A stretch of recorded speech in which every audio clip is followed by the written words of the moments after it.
It's September and this is the Library Roadshow. On the show today, scanning, fall programs, and Cradle to K. All that and more coming right up.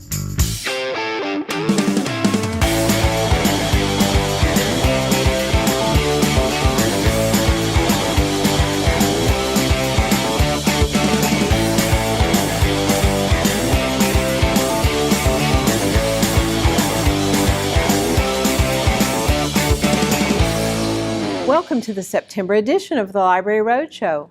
I'm Mary Stein, and this is a production of your East Baton Rouge Parish Library System. Fall brings a heightened awareness of hurricane season, since most of the storms with the biggest impact on Louisiana have occurred in autumn. For that reason, the Mayor's Office of Homeland Security and Emergency Preparedness has launched a new Red Stick Ready app. This one-stop shop delivers an on-the-go resource for real-time communication and reliable updates during emergency response and disaster situations. If you'd like help downloading the free app, please visit reference librarians at any branch or attend a class at the main library at Goodwood at 3 p.m. on Wednesday, September 12th or September 26th. You can find out more at redstickready.com. Fall also brings some of the library's favorite programs. First up, the Baton Rouge Mini Maker Fair takes launch on Saturday, October 6th. This year's theme takes a page from our Spring One Book One community title, Hidden Figures, and celebrates all manner of makers of rockets and space stuff, as well as makers from many other high-tech and low-tech fields. It's a fun day for the whole family. Then on October 12th and 13th, artist Brian Floka joins us for the 41st annual Author Illustrator program. Brian's Thursday night program is entitled Building Locomotive and will go into the creation of his newest book. This free event is open to kids, parents, educators, and people who just like children's literature. Brian's Friday workshop, Draught of a Draught, is a special ticketed event geared to teachers and librarians. For more information, visit the website ebrpl.com or contact Children's Services at 225-231-3760. Later on, we feature Attic Treasures, Pride Community History Fest, and finally, the Louisiana Book Festival. All that in addition to business as usual. Free access to books, audio, and library resources are just a few of the benefits available to you when you get a library card. Need free access to a computer? You get that. Want free access to premium digital resources like Mango Languages and lynda.com? You get that. Need to book a meeting space? You get that. Heck, you can even check out a telescope or use a digital printer with your library card. If you live in East Baton Rouge Parish, pick up your free library card from your local branch library today. Premium access to everything the library system has to offer is waiting for you. Fall also brings a change in the weather and a change in focus at the library. I'm talking about homework time. And for all you parents out there who are especially dreading math homework, we've got the answer. Adam St. Pierre joins us now to explain in the Digital Download. School is back in session. Get ahead of the game and head over to Homework Louisiana, your one-stop shop for homework help and tutors. Homework Louisiana has live tutors available for you to use from 2 to 10 p.m. Sunday through Thursday, or you can drop off a question or submit a paper for review for those tutors to look at. But that's not all. This kindergarten to college online resource can help you prep for the SAT and ACT, prep for the AP exams, or get ready for middle school. You can even take practice quizzes on virtually any subject, search your writing tips, and more. And it's all free with just your library card. To check out Homework Louisiana, head over to the digital library page at ebrpl.com. Thanks, Adam. Homework Louisiana's free online tutoring service is starting to get a workout. All your student needs is his library card to access the special tutor.com portal and connect with an instructor qualified to help with whatever subject and grade is needed. Remember, this live tutoring service is available Sunday night through Thursday night from 2 p.m. in the afternoon till midnight. This is a fabulous complement to the library's other online learning tools in the digital library. Resources like Learning Express, Opposing Viewpoints, Scholastic Flicks, Interactive Science, and Statista. Now let's shift gears and check in with Kayla Perkins, reporting in from Beyond the Stacks. Have you ever wanted to scan negatives in oversized print or other non-standard media?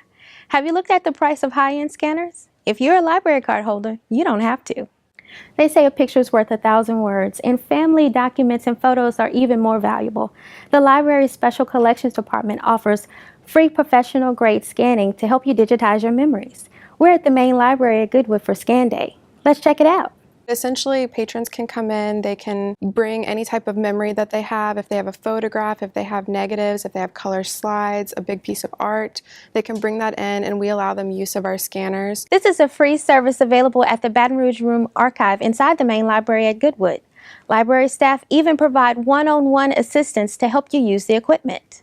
We sit down with them and give them a brief demo on how to use the scanner, and then we just let them loose and they scan for about an hour. While the lion's share of scanning is done using the large format flatbed scanner, the archive room also has specialty scanners for things like books and posters. The scanners that we use are professional grade. So, for example, the flatbed scanner has the ability to scan not just documents, but it can also scan your negatives and it can scan color slides, something that you wouldn't see with your scanner at home.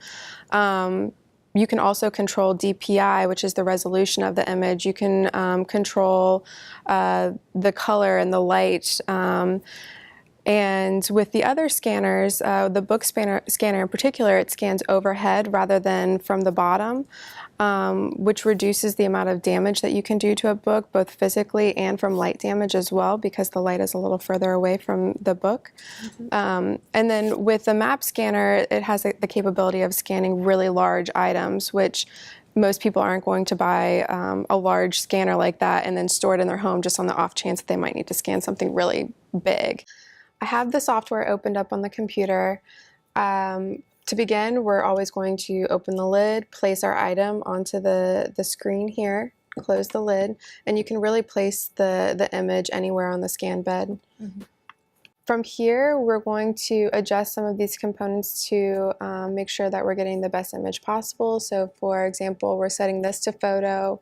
We're scanning to grayscale so that we reduce the size of the image, rather the size of the file, so that we're not, taking up too much storage space. Right. We're setting the resolution DPI to 350, which is a typical archival standard. I'm going to go ahead and push scan here. This tells it where to send the scanned image once it's finished. Mm-hmm. So I just sent it to desktop. Right here you can change the name of your image, and then there's a little ticker that will count how many times you've used that particular prefix. Okay. And then here is where you decide what file format you would like to use. So typically for an image that you're scanning for preservation purposes, we suggest or recommend rather that you scan to a TIFF, which is a preservation format. Okay. It doesn't compress, so it typically is a rather large image size, but in terms of preserving your data, TIFF is the best way to go. So we'll push OK. You go through all that, it's going to scan, and then whenever you're done, you pull the image off of the scanner. Scan days are typically held once a month. Find out when the next one is at www.ebrpl.com. Patrons can certainly use the scanner. We do ask that they try to make an appointment first. If they just so happen to be walking into the library and just kind of on a whim wanted to use the scanner, they certainly can come up and ask if one of the archivists is available to show them how to use it or to set it up for them. But we definitely appreciate an appointment first. Now that's a useful resource. To find out what's coming up next, pick up a copy of our monthly newsletter, The Source, or visit us online at www.ebrpl.com. Thanks, Kayla. We've been opening up the use of our special scanners for a while now, though people really didn't get serious about it or see the value until after the Great Flood of 2016. It's a terrific way to safeguard precious memories and, even better, make them shareable to the rest of the family. Stay right there. After the break, Will Minton joins me for a chat right here on the Library Roadshow. Hey, I'm Constance Wu. Did you know that Crazy Rich Asians was a book before it became a movie. You can still find books at the library, but libraries have so much more, including educational programs for families and opportunities for community engagement and professional development. So visit your library today.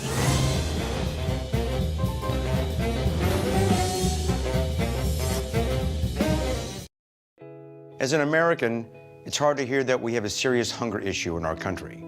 And as a parent, it's even harder to hear that 1 in 5 of our kids struggles with hunger, especially when billions of pounds of good food are wasted every year. Feeding America is a nationwide network of food banks that helps provide billions of meals to families in need right in your community.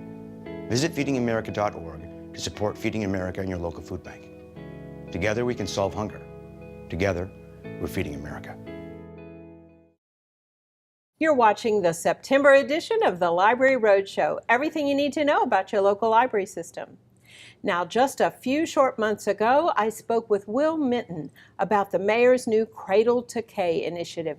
Will joins me now for an update on this very important project. Okay, Will, first off, why do we even need a program like Cradle to K? Cradle to K is really important because parenting is really hard. So what we're trying to do with Cradle to K is offer parents a very simple and clear framework that they can use to inform their daily habits with their children. And that framework is really grounded in our pillars of patience, curiosity, and conversation. And unlike so many other programs that are good for us, this is not a program where somebody just comes and lectures to you and says, do it this way. It's totally different. Exactly. So we really focus on sort of a facilitation model and an asset-based model, right? So we bring parents together and we give them opportunities for reflection around these different pillars. And we have facilitators in those conversations, and the facilitators are important, but it's really about the insights and experiences that parents are bringing themselves. Because peer-to-peer, they'll believe each other before they'll believe an expert, won't they? Right. Experts often like to focus on the information that they think is important without enough emphasis on the way that people are engaging with that information. Okay. And we think the way that people engage with the information is critical.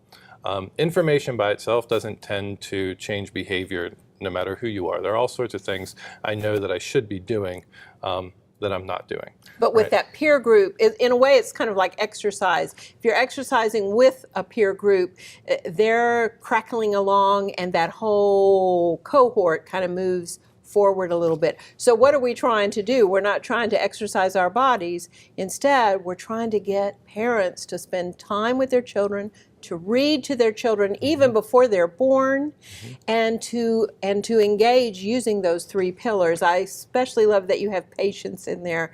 That is so important. So Cradle to K has been in effect for a little bit more than a year. What has actually taken place with this initiative? So we've done a number of things. The first thing we did was talk with all the different partners who work in this space so we could figure out how we could sort of catalyze partnerships and add real value.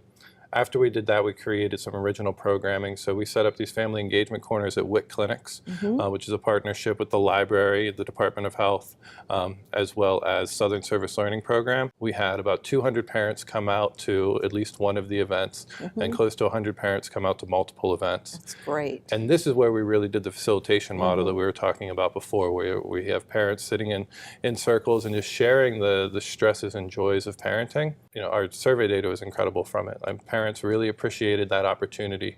I said information by itself doesn't change behavior. What changes behavior are these opportunities for reflection and creating social norms around certain ideas. There you go, creating a social norm. And one way to do that is through social media. So you hooked into social media in a very big way.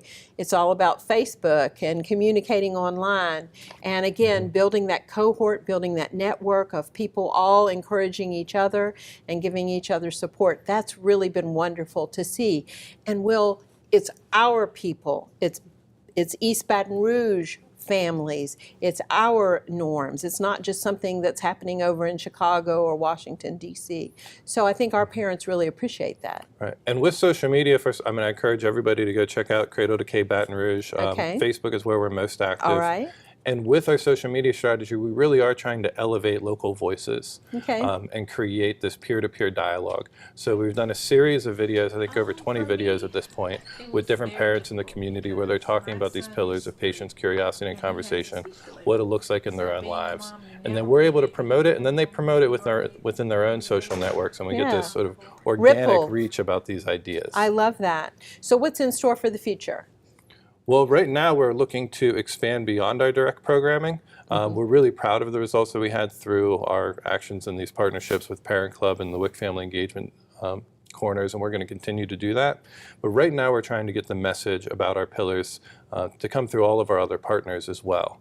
Right? So it's not just a city initiative, but parents are seeing this through the school system, through the library, at public transit, at doctors' offices. And we want to get all of our partners around this common language so we have a clear message of what supportive parenting looks like. Right. After the break, Kim Noble Calhoun, plus a book review from one of our youngest library patrons. All that and more coming up next on the Library Roadshow.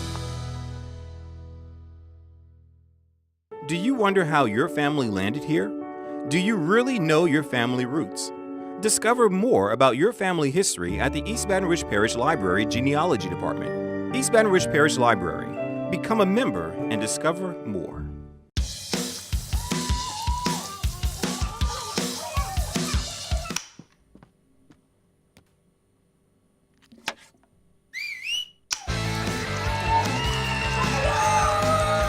Don't let E. coli mosh with your food. An estimated 3,000 Americans die from a foodborne illness each year. You can't see these microbes, but they might be there. So always separate raw meat from vegetables. Keep your family safe at foodsafety.gov.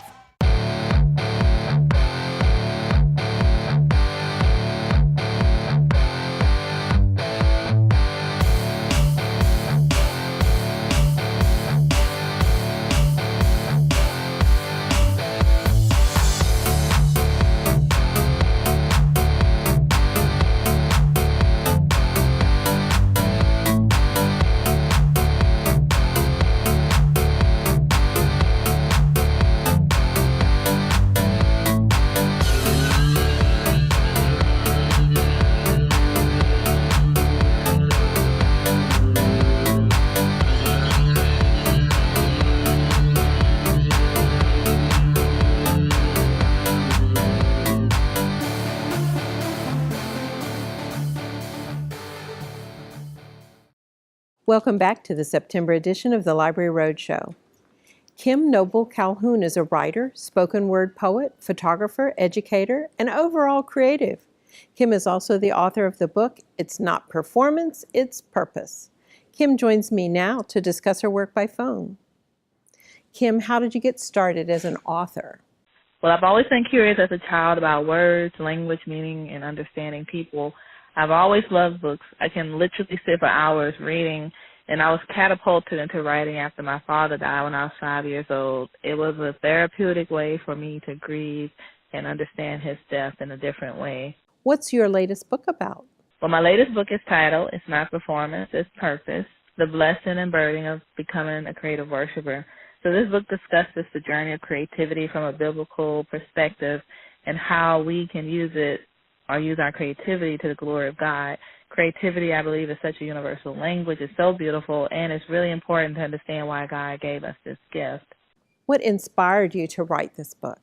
I was inspired to write this by God, and I also realized that creativity is something that's not often addressed in church culture, and really sometimes it's outright ignored. There are some people I know who have left church, some people who still leave churches, and they devote their creative gift to secular works because they feel like they don't fit in. So this book is like a guidebook to the misunderstood creative mind, and also for people who mentor them, who work with creative people, because the schedules are different, the mindset is different, and we really want to be able to understand how people work in a way, at least even a little bit, in order to help them well. So I want creative minds to also know that there is a place for them in God. How can people connect with you and your work? People can connect with me through my website, which is www.poetnoble.com. Poet Noble is kind of like my stage name. When I do poetry, a lot of people know me as that. So it's poetnoble.com, or on Instagram, also Poet Noble. I have information there on my website about my books, photography, my imprint initiative, which is to help creative worshipers and more. I am also available for spoken word poetry bookings if anyone wants to contact me about that. Thank you very much for your time. Thanks, Kim. Now let's check in with Madison, one of our youngest readers, to find out what she's checking out. Hi, my name is Madison. I am 9, and my favorite book is Tango. Tango is about this beautiful girl. She has long hair, and her mother wanted to cut it off, and she let people go down. She lived in this big castle, and people used to climb up her hair. Chapter 1, Rapunzel giggles as her father struggled to free himself from a tangle of long purple streamers. It's not funny, King Frederick. Proceed. Have you any idea how difficult Rapunzel lift up her impaledly long blonde braid before he could finish? My grandma and my mom bring me to the library. When I come to the library, my favorite thing is to read books. Thanks, Madison. Plenty more where that book came from. Stay right there. You're watching the Library Roadshow.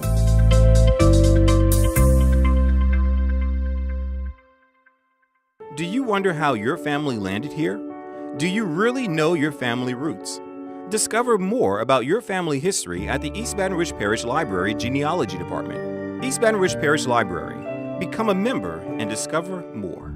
Well, Thomas, you've got prediabetes. But with more exercise and a change in diet, it can be reversed.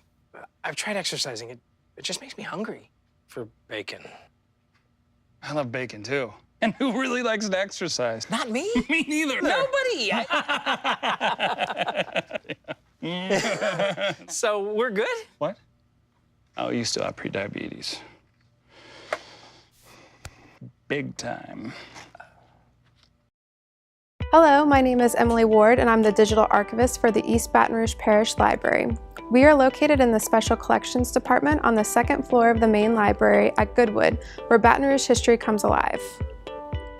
The mission of the Baton Rouge Room Archives of the East Baton Rouge Parish Library is to collect, manage, preserve, and provide access to items that represent significant historical actions of local governments, businesses, residents, and institutions of the City of Baton Rouge and East Baton Rouge Parish.